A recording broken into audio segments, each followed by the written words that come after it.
Јас веќе 23-та година сум во образование, можеби 5 штрајка, веќе не можам ни да ги набројам колку се.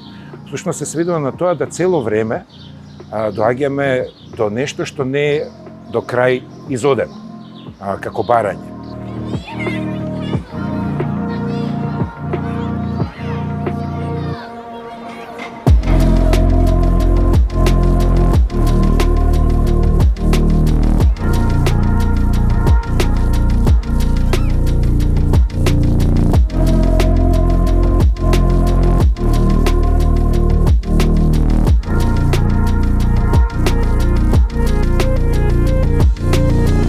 Нешто што се случуваше изминатите години е тоа некое покачување кое што на некој начин беше само затешкување на големиот проблем кој што никако да се реши, независно од која власт била во позиција тоа да го стори, што ќе се случи во иднина ќе видиме. Ако пак тоа се на некој начин затешка, проблемот се стави под тепих, најверојатно, ако не утре, ако не во догледно време, сигурно ќе генерира уште еден проблем, можеби уште едно незадоволство и ќе се јави уште еден протест, како што е штрајк, тој е сепак социјален протест и не би требало да заврши како политичка манипулација.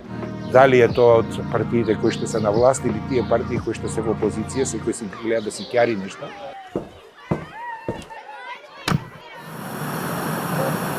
Образовниот процес втор ден во штрајк. Во поголемиот дел од училиштата настава нема.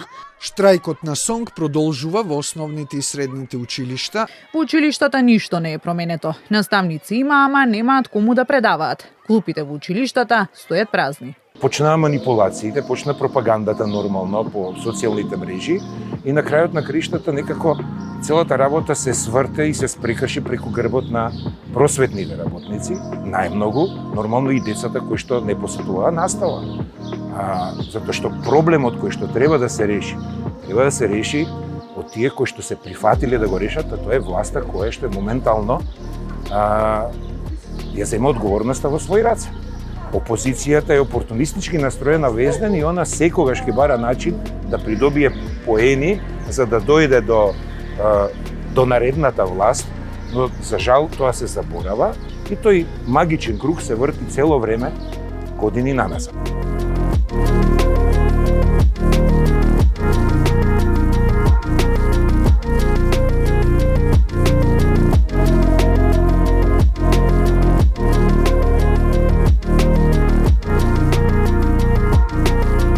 Во суштина, тој колективен договор и она што е влезено во статутот е навистина се офатени работничките права. Но проблем е што тие не се почитуваат. Обично се заобиколуваат, повеќе на грбот на просветните работници, поради различни причини. Најчесто е тоа моментот баш на тоа вреднување на самите просветни работници, тој коефициент кој што никако да се почитува.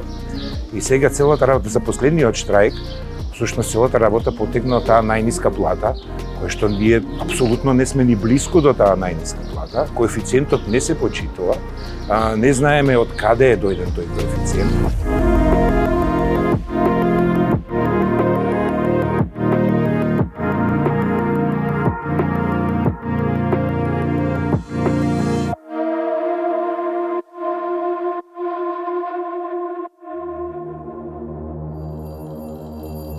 За да се подготви еден штрајк, значи треба подготовка. Треба да се најде тајмингот, да се реши кога ќе се крене штрајк, да се подготви јавноста претходно.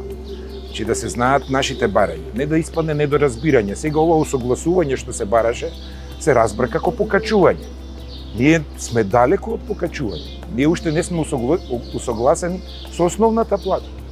Од која тоа ќе се стори, тек треба да се добие покачувањето кое што ни следува со години наназад. И тоа не беше доволно во јавноста јасно изречено.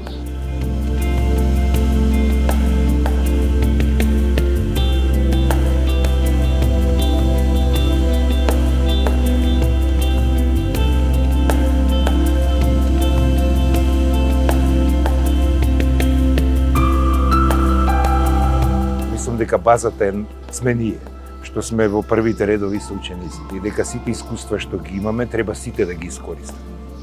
особено институциите, дали е тоа Министерство за образование, дали е Биро за развој, дали е воопшто целиот тој систем кој што влегува во организација на образовниот процес, треба да ги користи нашите искуства, не да не става на страна.